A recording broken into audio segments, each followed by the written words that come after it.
요한이 잡힌 후 예수께서 갈릴리에 오셔서 하나님의 복음을 전파하여 이르시되 때가 찼고 하나님의 나라가 가까이 왔으니 회개하고 복음을 믿으라 하시더라. 아멘. 마가복음 1장 14절부터 15절까지의 말씀을 가지고 왕이 오셨으니 어서 돌아오라, 왕이 오셨으니 어서 돌아오라 라는 제목으로 하나님의 말씀을 함께 상고하도록 하겠습니다. 우리는 살아가면서 수많은 부르심에 요청에 응답하며 살아갑니다. 세상은 끊임없이 보이든 보이지 않든 우리들을 설득하고 우리들에게 이야기를 건넵니다. 이렇게 얘기하는 것이죠. 더 성공해야 해. 그거밖에는 없어. 더 높은 자리로 올라가야 해. 그게 시간 지나고 보면 남는 건 그거밖에 없어. 더 많은 것을 소유해야 돼. 지금 잠깐 어려운 거 생각하지 마. 그냥 너가 더 많이 가지면 되는 거야. 오직 너 자신만 믿고 살아가면 돼. 다른 것 없어. 오지랖도 넓지. 너 자신만 생각해. 여러분, 세상은 보이든 보이지 않든 끊임없이 수많은 채널을 통해서 우리를 설득하고 우리를 향하여 부르고 있습니다.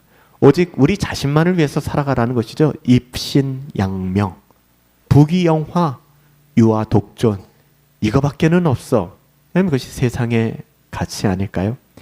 세상의 모든 광고 문구들이 그렇습니다. 세상의 거의 모든 문화가 그렇습니다. 가치관 또한 하나로 귀결되고 있습니다. 내가 내 인생의 주인이다 라는 메시지예요. 내가 내 인생의 주인이다. 이고센트리즘이라고 얘기하죠. 자아중심적인, 우리의 방대한 자아를 중심으로 해서 살아가기를 원하는 그 삶의 가치관. 그러나 성경은 오늘날 세대가 조금 가까이 할 수 없는, 별로 매력적이지 않은 전혀 다른 음성을 들려줍니다. 오늘 이렇게 말씀하죠. 회개하고 복음을 믿으라. 별로 와닿지가 않아요, 이 말씀이. 왜 그럴까요?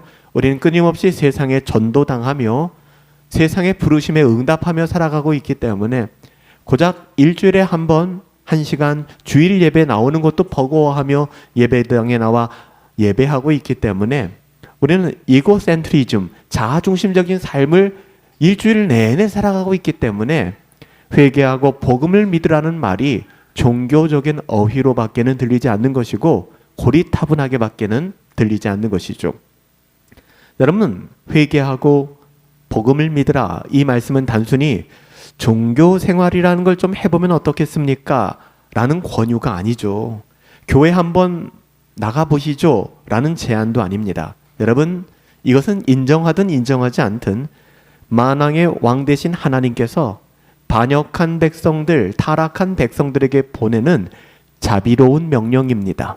우리가 아직 죄인 되었을 때 그 어떤 자격도 없음에도 불구하고 그래서 자비로우신 하나님, 은혜로우신 하나님, 그 긍휼이 많으신 하나님이 우리를 부르시고 계시는 하나님의 명령인 것이죠. 오늘부터 제목에 나와 있는 것처럼 몇 주간 우리 다시 한번 회심에 관한 내용들을 살펴보기를 원합니다. 오늘 첫 번째 시간인데요. 왕이 오셨으니 다시 돌아오라. 우리 왕이 오셨으니 속히 다시 돌아오라. 교회를 오래 다녔다는 것과 회심했다는 말은 동치어가 아닙니다. 같은 의미가 아닙니다. 동격이 아닙니다. 교회를 다니실 수 있습니다. 하지만 교회를 다닌다는 것과 회심했다는 것을 우리가 일치시킬 수는 없다는 것입니다. 세례를 받았다 하는 것과 회심했다라는 것을 이게 일치되어야 하는데 일치되지 않을 수도 있다는 것입니다. 심지어는 집사의 직분을 받고 권사의 직분을 받고 장로, 목사의 직분을 받았다 하는 것과 거듭났다 하는 것이 동일하지 않다는 것도 참 가슴 아픈 대목입니다. 예수님께서는 당시에 종교 지도자였던 부자 청년 관원이라고 얘기도 하고 아니면 다른 인물이라고도 얘기하지만 요한복음에는 니고데모가 등장합니다.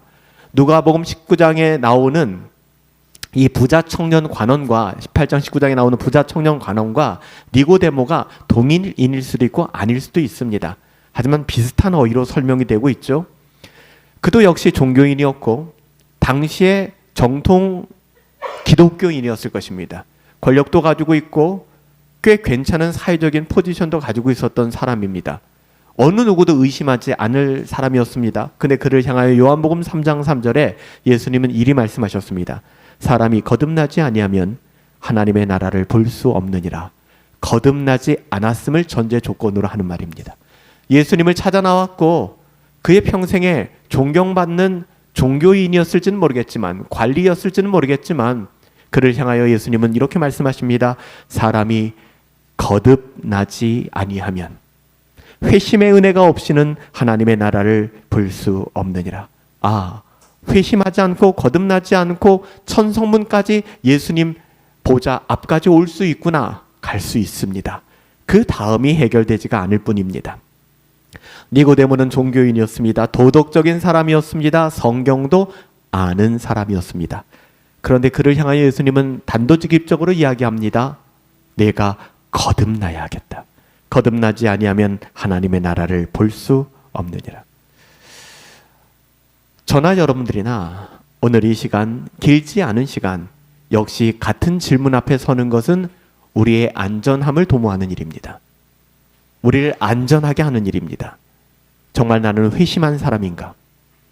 여기서 우리가 오지랖 넓게 다른 누군가를 생각하지 마십시오. 그러라고 우리가 하나님의 말씀을 대면하는 것이 아닙니다. 여러분 자신을 돌아보십시오. 나는 정말 회심한 사람인가?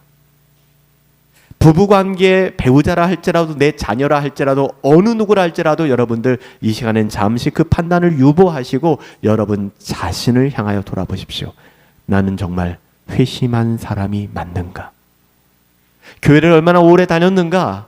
말도 안 돼. 이런 생각하지 마시고 나는 회심한 사람인가? 나는 정말 그리스도를 나의 왕으로 모시고 살아가는 사람인가? 같은 표현입니다. 나는 회심한 사람인가? 내가 회심한 사람이라면 나는 나의 왕 그리스도를 모시고 살아가는 사람입니다. 오늘 본문은 바로 우리를 이 질문 앞으로 되돌려 다시 한번 세워놓게 하는 것이죠. 예수님 먼저 이렇게 말씀하십니다. 때가 찼다. 하나님의 나라가 가까이 왔다. 예수님이 이 땅 가운데 오셨으니까 하신 말씀이에요. 때가 찼다. 예수님이 사람의 몸을 입고 이 땅 가운데 오셨어요. 말씀이 육신이 되어 우리 가운데 거하심에 우리가 그의 영광을 보니 독생자의 영광이요 은혜와 제가 충만하였다. 때가 찼고 하나님의 나라가 가까이 왔으니 주님이 먼저 뭐라고 말씀하십니까? 때가 찼다. 하나님의 나라가 가까이 왔다. 주님은 먼저 회개하라 라고 선언하지 않으셨어요. 먼저 하나님의 나라가 가까이 왔다 이렇게 선언하셨습니다. 때가 찼다는 말은 단순히 시간이 흘렀다라는 의미가 아니죠. 하나님께서 영원 전에 계획하신 그 구원의 때가 마침내, 그러니까 하나님이 정하신 그 구원의 때가 마침내 한 역사의 한 시점, 우리들 가운데 2000년 전 도래했다는 것입니다. 사도 바울은 갈라디아서 4장 4절에서 이 부분을 이렇게 표현하고 있죠. 똑같은 표현을 합니다. 때가 참에 하나님이 그 아들을 보내사 여자에게서 나게 하시고, 창세기 3장 15절에서 하나님은 이미 여자의 후손을 메시아로 약속해 주셨습니다. 그래서 사도 바울은 갈라디아서 4장 4절에서 여자에게서 나게 하시고 라고 인용하고 있는 거예요. 아브라함에게 약속하셨고 다윗에게 약속하셨고 수많은 선지자들을 통해서 계속해서 약속하셨습니다. 그리고 그 마침내 약속이 성취되는 순간입니다. 예수님께서 때가 찼고 하나님의 나라가 가까이 왔구나. 마침내 약속이 성취되었습니다. 왕이 오신 것입니다. 만왕의 왕 대신 우리 주 예수 그리스도께서 이 땅 가운데 오신 겁니다. 예수님은 단순한 종교 지도자가 아니었습니다. 당시에 수많은 사람들이 생각하고든 인식 안에 갇혀 계시는 분이 아니셨습니다. 그분은 진정한 왕이십니다. 그분은 진정한 선지자십니다. 이 땅의 모든 선지자는 예표에 불과합니다. 예수 그리스도 그분만이 참된 왕이십니다. 참된 선지자십니다. 그분만이 참된 제사장이십니다. 제물이시며 제사장이 되셨습니다. 칼빈은 마가복음 1장 주석에서 이렇게 이야기했습니다. 그리스도께서는 단지 구원을 가져오신 분이 아니라 하나님의 나라 자체를 가지고 오신 왕이다. 좀 더 리얼하게 번역하면 칼빈의 이야기는 그리스도는 단지 우리를 죄에서 구원하는 정도, 정도라는 표현이 그렇지만 구원하는 정도가 아니라 하나님의 나라를 통째로 이 땅 가운데 가지고 오신 분이라는 거예요. 부분적이지 않다는 것입니다. 여러분, 하나님의 나라라고 하는 것은 단순히 죽어서 천국 가는 것, 천국행 티켓을 타는 것, 여러분 그거 아니잖아요. 하나님의 나라란 왕이신 그리스도의 통치가 시작되었다라는 선언입니다.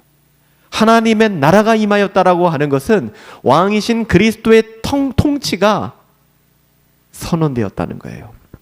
여러분, 가는 곳마다 이 일들이 일어나야 되지 않겠어요? 그래서 예수님이 이 땅 가운데서 오셔서 하신 것은 선지서의 모든 내용들을 응하게 하시며 귀신들을 쫓아내셨습니다. 병자들을 고치셨습니다. 죄인들을 용서해 주셨습니다. 그리고 주님은 말씀하셨습니다. 내가 하나님의 성령을 힘입어 귀신을 쫓아내는 것이면 하나님의 나라가 이미 너희에게 임하였느니라. 기독교가 얼마큼 변질되고 속상한 지경까지 갔는가 하는 것은, 여러분 우리나라에 물론 초대 선교사님들이 계시지만 한국 기독교 역사로서는 그 원년으로 삼는 것은 아펜젤러 선교사님과 언더우드 선교사님. 아펜젤러 선교사님 감리교 목사님이셨고 언더우드 목사님은 장로교 목사님이었죠. 북장로교 목사님이셨는데, 이분들이 처음 노량진 제물포로 들어오신 그 해를 우리가 원년으로 삼아 기독교의 몇 년이다 이렇게 이야기를 합니다. 잘 아시는 것처럼 언더우드 목사님이 이 땅 가운데 오셔서, 우리나라에 오셔서 조선 땅에 하신 일은 학교를 세우고 병원을 세우고 수많은 병원과 학교를 세우고 교회를 세웠죠. 아펜젤로 목사님도 마찬가지예요. 근데 아펜젤로 목사님이 세운 교회가 이 정동교회잖아요. 정동교회. 그렇죠? 그리고 언더우드 목사님이 세운 교회가 이 광화문에 다 있죠. 세문안교회 아닙니까? 세문안교회에서 쌀 뒤주통을 놓고 강대상 삼아서 말씀을 전했던 그 교회가 지금은 어마무시한 대형교회가 되었지만 세문안교회예요. 예배당 자체가 너무나도 예쁘죠. 덕수궁 돌담김 뒤쪽에 예전에 가정법원이 있었던 그 옆쪽에 예배당이 있고 또 옆에 크게 증축한 교회가 정동교회입니다. 그리고 아펜젤로 목사님이 세운 학교가 배제학당이었어요. 배제학당. 그 배제학당은 성경의 가치를 가지고 교훈 자체가 크고자 하거든 남을 섬기라. 이것이 교훈입니다. 크고자 하거든 남을 섬기라. 네, 오늘 또 시끄럽잖아요. 그 학교에서 구호를 외쳤던 것이 혐오성 발언이고, 이 혐오성 발언에 대한 문제의식을 느끼지 못하고 기독교의 가치가 어디에 가 있는가 여러분 생각해봐야 되는 지점 아닐까요? 참 마음이 아팠어요. 제가 그 동네에 살았기 때문에 제 친구들은 대부분 배제고등학교를 나왔습니다. 제 친구들은 마치 집 앞에 있었기 때문에. 저는 그 학교를 나오지 않았잖아요. 저희 형도 그 학교를 나왔어요. 그 학교 참 자랑스러웠습니다. 교훈도 자랑스러웠고 학교의 이념도 자랑스러웠어요. 그런데 과연 그런 학교를 나오고 그런 학교에서 가르쳐주고 그런 학교를 통해서 배출되는 것이 하나님의 나라, 예수 그리스도의 통치, 가난하고 연약하고 소외되고 억울한 자들을 위하여 세워지는 복음에 합당한 가치들이 확장되고 있는가에 대해서는 자신이 없는 거예요. 우리가 미시적으로 어떤 학교, 정치, 구호, 단체 이런 거 생각하지 마시고요. 제가 이 이야기를 여러분들께 끄집어내서 이야기하는 것은 우리의 기독교가 거듭남이 있는 기독교인가, 회심의 은혜가 있는 기독교인가를 여러분 돌아보셔야 하지 않겠습니까? 저도 잘 모를 때는 배제고등학교의 졸업생 중에 가장 추앙받고 존경받는 사람 이승만 대통령이 거기 출신이에요. 근데 오늘날 우리가 역사를 평가하고 돌아보는 지점에서 기독교가 과연 어떤 일을 했는가? 여러분 시간이 되면 어쩌면 대구 지역을 방문해 보십시오. 대구 지역에 수많은 선교사님들이 어떻게 아담스 선교사님이나 선교사님들이 복음의 씨앗을 뿌리고 교회가 세워졌는지. 그런데 수많은 혐오로 물들고 이것이 기독교의 가치인가?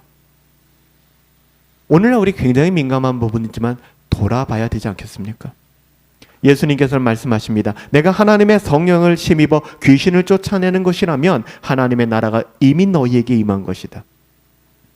세상은 여전히 강해 보입니다. 돈이 왕처럼 보입니다. 권력이 왕처럼 보입니다. 성공이 왕처럼 보입니다. 그런데 성경은 이야기합니다. 진짜 왕은 따로 있다는 것입니다. 그러면 한국에 심겨진 기독교, 우리가 믿는 기독교는 진짜 왕이 무엇이라고 생각하고 있는가, 누구라고 생각하고 있는가 자문해 보셔야 되지 않겠습니까?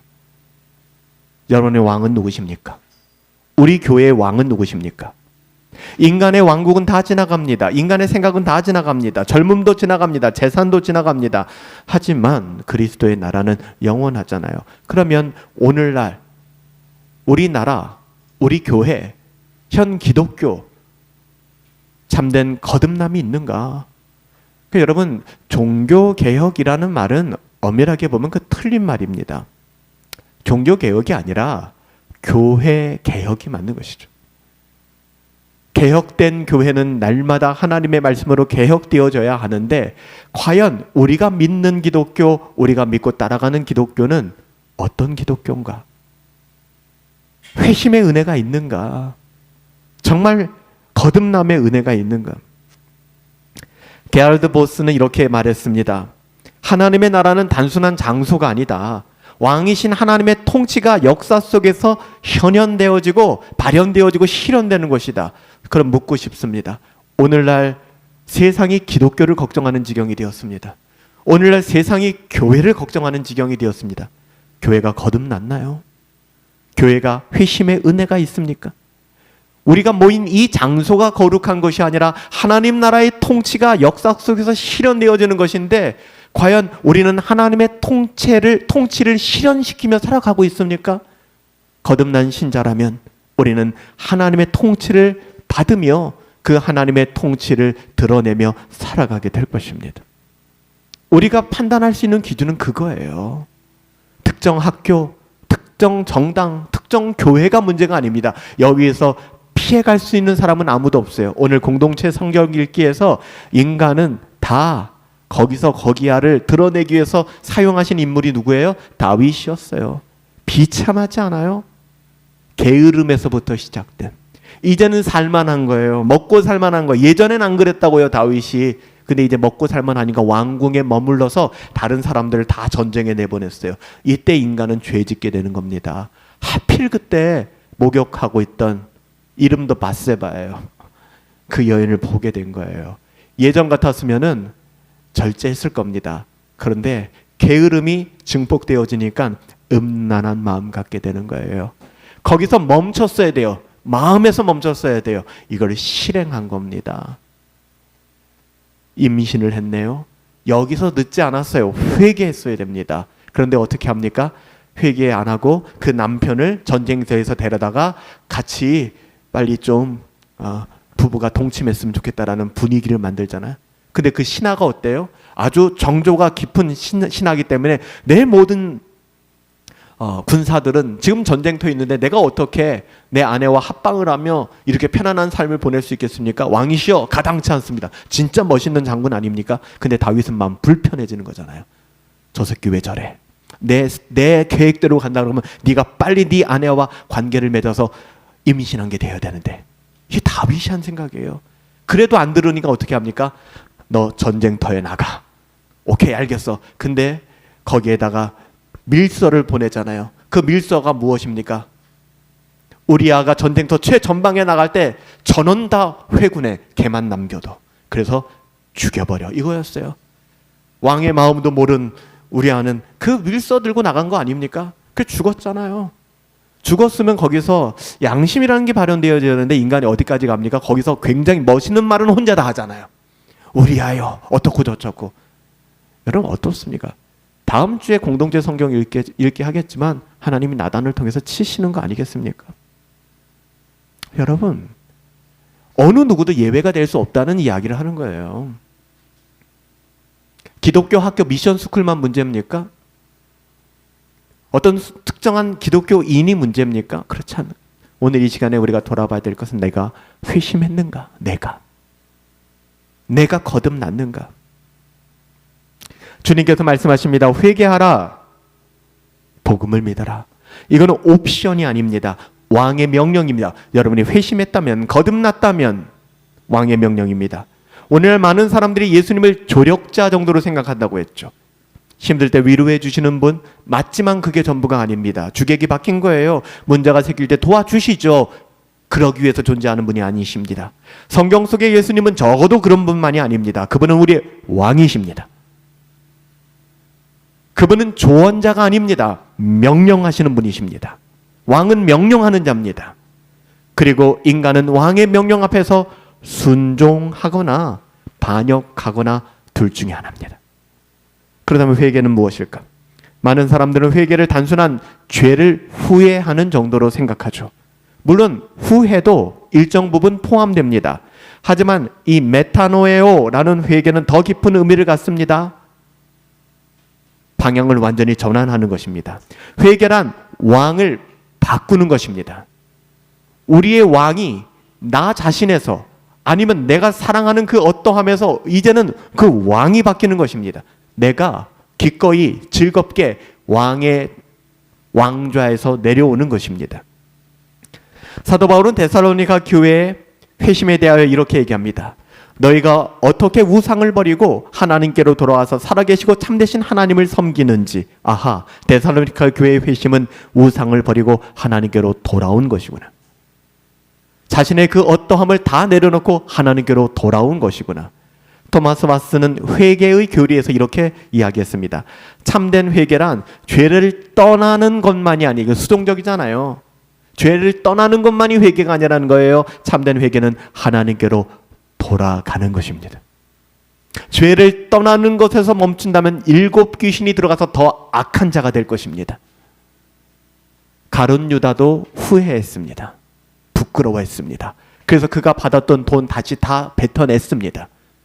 하지만 성경은 그 어디에서도 그의 회심을 이야기하지 않습니다. 하나님께로 돌아가는 것. 우리 모두는 하나님 없이 살 수 없다고 생각하며 살아왔습니다.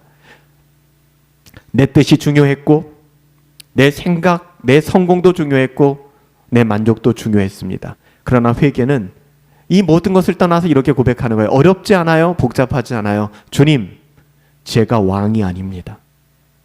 당신이 왕이십니다. 당신이 왕이십니다. 우리가 유치한 이야기지만 끊임없이 돌아봐야 될 대목 아니에요?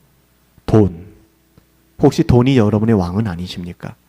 여기서 돈이 여러분의 왕이죠 라고 얘기했을 때 맞아요 라고 말할 사람은 아무도 없을 겁니다. 왜요?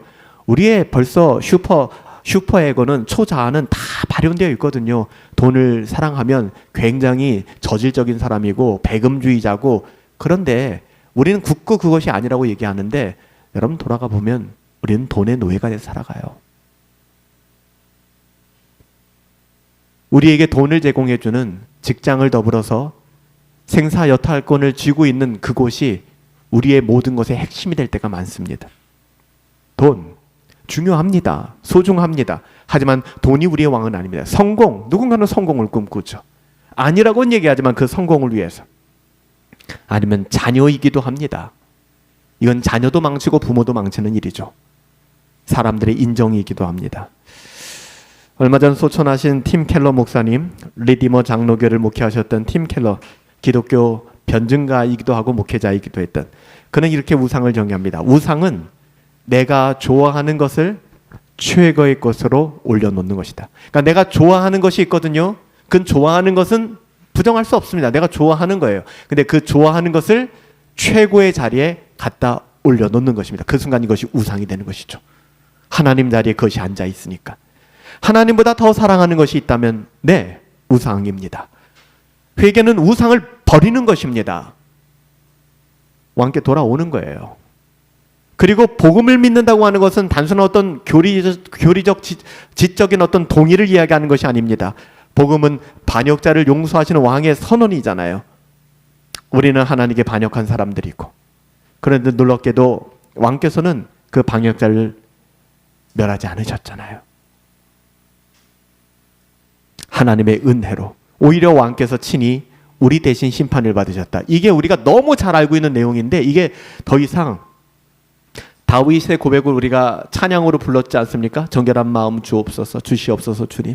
나를 주님 앞에서 쫓아내지 마시고. 이게 나단 선지자가 와서 비유를 들어서 이 다윗을 다윗에게 이야기했을 다윗이 회개하며 노래했던 내용들이에요. 그가 뭐라고 얘기합니까? 이 나의 구원의 기쁨을 다시 회복시켜 주옵소서. 변치 않는 마음 내게 주옵소서. 이게 시편 기자 다윗의 고백이었잖아요.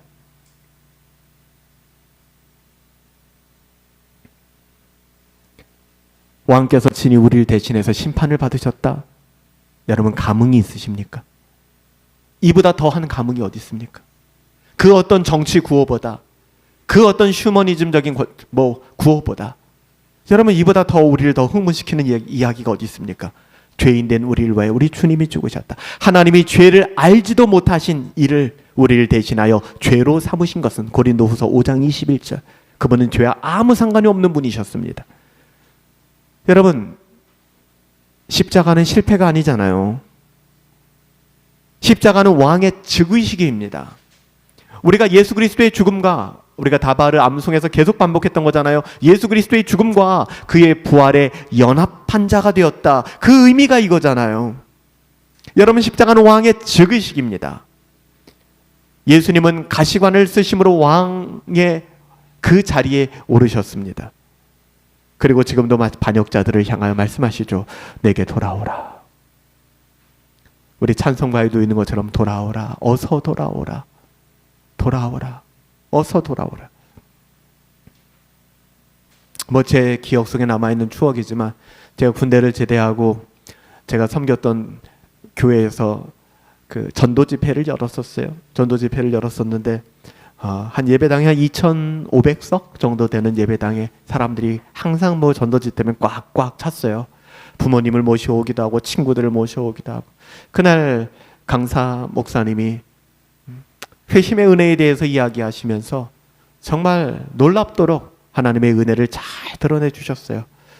그 다음에 찬송가 어서 돌아오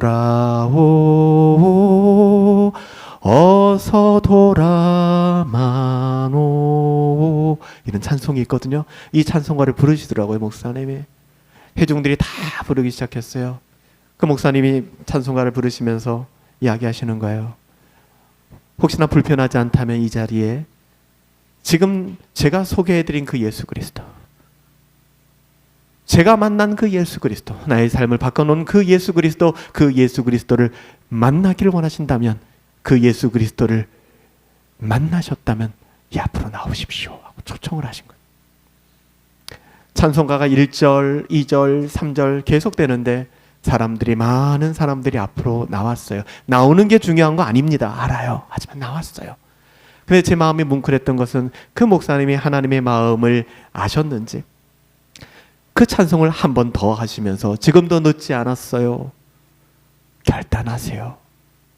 내려오셔야 해요 라고 얘기하는데, 물론 알미니안적 구원 얘기하는 거 아닙니다. 그런 생각하지 마세요. 그 한 사람 한 사람의 영혼을 향한 그 마음, 청년 시절에 그 찬송을 부르면서 주님의 마음이 이런 것이겠구나. 지금도 마침표를 딱 찍어버리고 이 자식 네가 행한 대로 내가 갚아줄 거야 해도 충분히 선한 그 하나님, 그 하나님이 기다려주시는 거예요. 아직 늦지 않았어요. 당신이 돌아오셔야 해요. 당신을 위하여 기다리고 계세요. 그 목사님 말씀하시는데 제 가슴에 너무 큰 울림이 있는 거예요. 근데 돌아놓고 오늘 설교를 준비하면서 그 울림이 지금도 내 안에 있는가 돌아보게 되더라고요. 하나님이 죄를 알지도 못한 이를 우리를 대신하여 죄로 삼으신 그것이 내 마음을 지금도 울리고 있는가? 아니면 우리는 다른 그 무엇을 찾아 헤매고 있는 것은 아닌가? 주님이 말씀하시잖아요. 내게 오라. 다시 돌아오라. 죄인이 가장 싫어하는 게 뭔지 아세요? 명령입니다. 오늘날 현대사회가 싫어하는 것이기도 합니다. 명령하지 마. 명령하면 더 하기 싫어져. 이런 마음이 현대 보편적인 감정 아닙니까? 그래서 복음이 어려운 겁니다.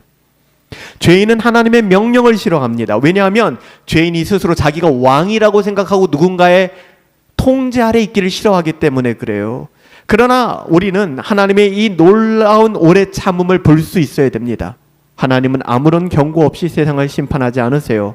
선지자들을 보내셨어요. 독생자를 보내셨어요. 그리고 지금도 교회를 통하여 여러분은 나중에 알게 되시겠지만 이 부족한 종을 통하여, 목사를 통하여 이런 말씀을 증언케 하시는 거예요. 에스겔서 18장 28절에 보면 내가 악인의 죽는 것을 조금도 기뻐하지 아니하고 그가 돌이켜 사는 것을 기뻐하노라. 그래서 하나님이 저를 사용하시는 것이고 이 땅의 수많은 선교사들과 이 땅의 수많은 믿음의 선배들을 사용하신 거예요. 리차드 백스터는 회심하지 않는 자에게 보내는 부르심이라는 책에서 이렇게 얘기합니다. 복음을 통하여 죄인들을 부르시는 것은 하나님의 자비가 얼마나 큰지를 보여주는 증거다. 여러분, 오늘 저를 통하여 여러분들에게 이런 메시지를 주시는 것도 하나님이 얼마나 은혜로운 분이신지를 보여주는 거예요. 말 그만하고 하나님이 심판하면 끝나는 거잖아요. 그런데 하나님 참 말이 많으세요. 여러분, 누군가를 속여 먹으려고 말이 많은 게 아니잖아요. 내가 악인의 죽는 것을 조금 더 기뻐하지 아니하고 그가 돌이켜 사는 것을, 내가 그가 사는 것을 기뻐하노라. 하나님 마음은 그거예요. 하지만 여기 이 마음이, 이 상황이 영원하진 않습니다. 성경은 동시에 엄하게 경고합니다. 요한복음 3장 36절, 아들을 믿는 자에게는 영생이 있고 아들에게 순종하지 않는, 아들을 믿지 않는 자라고 표현하지 않아요? 잘 보세요. 아들을 믿는 자에게 영생이 있고 아들에게 순종하지 않는 자에게, 믿지 않는 자라고 표현하지 않고 의도적으로 순종하지 않는 자에게 영생을 보지 못하고 도리어 하나님의 진노가 그 위에 머물러 있다. 제가 누누이 말씀드리지만 신약 성경에서 나를 믿으라 라는 표현과 나를 따르라 라는 표현은 교호적으로 같이 사용됩니다. 예수님은 후자를 더 많이 쓰셨어요. 나를 따르라, 나를 믿으라 라는 말이에요. 아들을 믿는 자에겐 영생이 있고 아들에게 순종하지 않는 자는 그 믿지 않는 자입니다. 회심하지 않는 사람은 지금도 하나님의 진노 아래 있어요. 이거는 정확한 여러분의 부모님, 여러분의 배우자, 여러분의 자녀, 여러분의 친구, 여러분의 지인, 여러분의 아끼는 그 누군가 예배가 될 수 없습니다. 여러분 두렵지 않으세요? 하나님의 진노 아래 있습니다. 현대인들은 하나님의 사랑은 좋아하지만 하나님의 진노는 싫어하잖아요. 요즘에는 두려움도 없는 것 같아요. 하나님에 대한 두려움도 없어요. 하나님은 사랑의 하나님이시지만 동시에 거룩하신 하나님, 공의의 하나님, 진노의 하나님이십니다. 조나단 에드워즈는 죄인과 지옥 사이를 메울 수 있는 것은 오직 하나님의 자비밖에는 없다, 예수님밖에는 없다라고 누누이 강조하고 설교해 왔습니다. 오늘 타락한 우리의 호흡이 어젯밤으로 끝나지 않고 하나님이 우리의 삶을 평가하시고 우리의 인생의 여정을 결정하신다고는 우리는 오늘을 살 수 없는 사람들 아닙니까? 우리의 죄가 너무 차고 넘쳐서 당장 데려다 심판받아야 될 존재입니다. 그렇기 때문에 오늘 우리의 호흡이 이어지고 우리가 두 눈을 뜨고 두 발로 건강히 걸어갈 수 있다는 것 자체가 하나님의 은혜이고요, 하나님의 오래 참으심입니다. 오늘 너희가 그 음성을 듣거든 너희의 마음을 완고하게 하지 말아라. 히브리서 3장 15절 말씀이에요. 마음의 완고함을 기경하여 회심의 은혜를 누리라는 것이죠. 여러분, 회심은 우리 모두가 고민하고 씨름해야 될 영역입니다. 더불어 회심은 내일로 미룰 수 있는 문제가 아닙니다. 이건 유통기한이 있어요. 여러분, 보라, 지금은 은혜 받을 만한 때요, 구원의 날이로다. 오늘 이 시간이 바로 우리에게 주님 말씀하시는 회심의 시간이에요. 회심은 인간이 만들어내는 일이 아닙니다. 죽은 영혼을 살리는 분은 성령 하나님이십니다. 너희가 그 은혜에 의하여, 외우셨죠? 믿음으로 말미암아 구원을 받았으니 이것은 너희에게서 나는 것이 아니요, 하나님의 선물이라. 에베소 2장 8절. 우리가 어저께 주구장창 외웠던 말씀이잖아요. 그러나 그렇다고 해서 아무것도 하지 말라는 뜻은 아닙니다. 그래서 우리에게 주신 게 뭐라고요? 뭐예요? 은혜의 방편이잖아요. 은혜의 방편이에요. 말씀 사모하셔야 해요. 붙드셔야 됩니다. 기도 무릎 꿇으셔야 합니다. 예배, 성도의 교제. 그래서 사도 바울은 이렇게 얘기합니다. 믿음은 어디서 난다고요? 그냥 오는 게 아니에요. 들음에서 나며 들음은 그리스도의 말씀으로 말미암느니라. 웨스트민스터 소유리 문답은 이렇게 얘기합니다. 그리스도께서 우리에게 구속의 은혜를 전달하시는 외적이고 일반적인 수단은 뭐라고요? 말씀, 성례, 기도라는 것입니다. 이 세 가지밖에 없어요. 말씀과 기도, 성례가 없이 우리가 은혜를 받을 수 있다? 단언하건대 그것은 마귀가 주는 은혜입니다. 그런 은혜 받으면 그 은혜가 결국은 교회를 깨트려 버려요. 은혜는 오직 말씀과 기도를 통해서 오고요, 성찬을 통해서, 성례를 통해서, 성찬과 세례인 성례를 통해서 오게 되는 것입니다. 여러분들 예배를 가볍게 여기지 마세요. 소중히 여기세요. 그리고 하나님께 하나님의 마음, 오늘 우리가 찬양했던 것처럼 하나님 제게 새 마음을 주세요. 주님 마음 내게 주세요. 저는 안 돼요. 늘 겸손히 하나님의 은혜를 구하세요. 요한복음 6장 37절, 내게 오는 자는 내가 결코 쫓아내지 아니하리라. 하나님 쫓아내지 않으세요. 기꺼이 맞아주세요. 은혜 위에 은혜를 더하여 주신다고요. 사랑하는 성도 여러분, 왕이 오셨습니다. 2000년 전, 그리고 지금 이 순간에도 왕이신 우리 주님이 오셨습니다. 은혜의 문은 아직도 열려 있습니다. 그러므로 더 이상 미루지 마세요. 악한 마음을 버리고 왕께 나오십시오. 상하고 통해하는 마음을 주께서 멸시치 않으실 겁니다. 상하고 통해하는 그 마음이요, 그 마음을 주께서 멸시치 않으실 겁니다. 오늘도 자비로우신 왕께서 우리를 부르세요. 죄인들을 부르고 계십니다. 회개하고 복음을 믿으라.